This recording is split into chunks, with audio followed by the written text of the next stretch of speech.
Just అలా స్నానం చేసి బయటకొచ్చానో లేదో, ఇంకా మరుసటి రోజైతే నేను మ్యాట్స్ అన్నీ ఆరేసాను.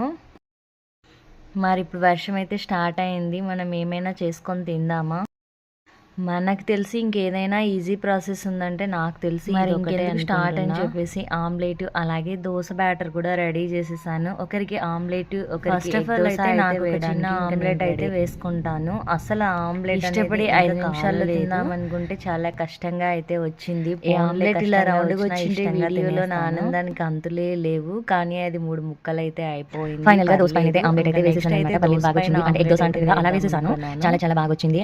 నేను ఇక్కడ వచ్చేసి ఫ్రై పాన్ లో అయితే దోశ వేసాను. మీరు కూడా ఇలాగే ఎవరైనా కనుక ఏం చేస్తారో చెప్పండి. పైన వచ్చేసి నేను roasted and pink salt and కారం అయితే వేసేసుకున్నాను. ఇంకా నా దోశ అయితే రెడీ అయిపోయింది. చాలా చాలా ఎమ్మీగా అండ్ టేస్టీగా చాలా మెత్తగా అయితే ఉందన్నమాట.